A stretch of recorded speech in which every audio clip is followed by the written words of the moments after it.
ജോലിക്കും പഠനത്തിനുമായി മലയാളികൾ ഉൾപ്പെടെ നിരവധി പേർ അധിവസിക്കുന്ന നഗരമാണ് ബംഗളൂരു.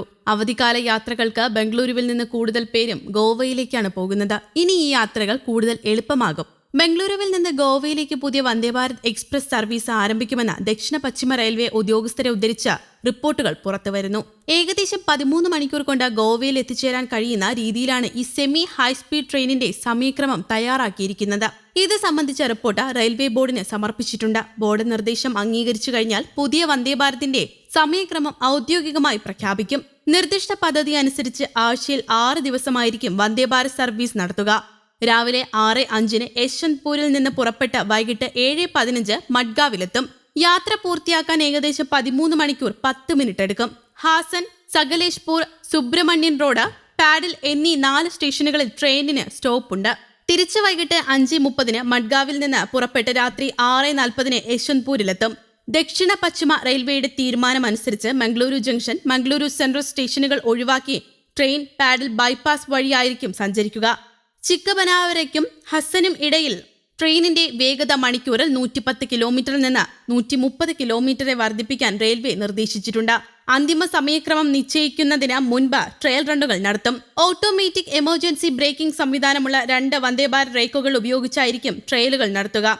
അതേസമയം വന്ദേഭാരത് സ്ലീപ്പർ ട്രെയിനുകളിലും അമൃത് ഭാരത് എക്സ്പ്രസ് ട്രെയിനുകളിലും എല്ലാ വിഭാഗം യാത്രക്കാർക്കും എമർജൻസി കോട്ട ഏർപ്പെടുത്താൻ റെയിൽവേ തീരുമാനമായിട്ടുണ്ട്.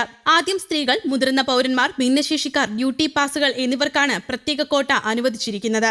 7 അതിൽ കൂടുതലോ സ്ലീപ്പർ കോച്ചുകളുമായി സർവീസ് നടത്തുന്ന അമൃത് ഭാരത് ട്രെയിനുകളിൽ എമർജൻസി കോട്ടയിൽ 24 സീറ്റുകൾ ഉണ്ടായിരിക്കും. വന്ദേഭാരത് സ്ലീപ്പറിലെ അടിയന്തര കോട്ടയിൽ സാധാരണ ദിവസങ്ങളിലും വാരാന്ത്യങ്ങളിലും വ്യത്യാസമുണ്ടാകും. ഫസ്റ്റ് എസിയിൽ സാധാരണ ദിവസങ്ങളിൽ 4 സീറ്റുകൾ, വാരാന്ത്യങ്ങളിൽ 6 സീറ്റുകൾ.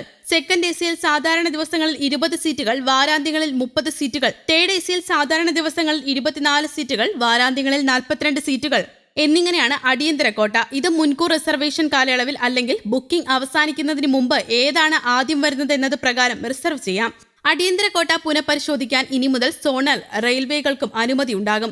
അതേസമയം യാത്രക്കാരുടെ കുറവ് മൂലം 2 വന്ദേഭാരത് സർവീസുകൾ അവസാനിപ്പിച്ചിരുന്നു. ഇന്ത്യയിലെ ആദ്യ സർവീസുകളായ ഉദയ്പൂർ ജയ്പൂർ, ഉദയ്പൂർ ആഗ്ര സർവീസുകളാണ് അവസാനിപ്പിച്ചത്.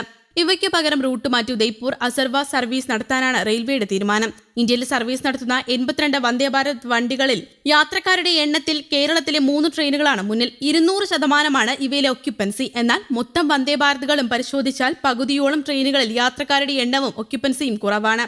30-ലധികം വന്ദേഭാരതുകളിൽ സീറ്റുകൾ കാലിയാണെന്നും റിപ്പോർട്ടുകൾ ഉണ്ടായിരുന്നു. പ്രാദേശികവാദത്തിന്റെ അടിസ്ഥാനത്തിൽ റൂട്ട് നിശ്ചയിച്ചതാണ് വന്ദേഭാരതിൽ യാത്രക്കാർ കുറയാൻ കാരണമെന്നാണ് വിലയിരുത്തൽ.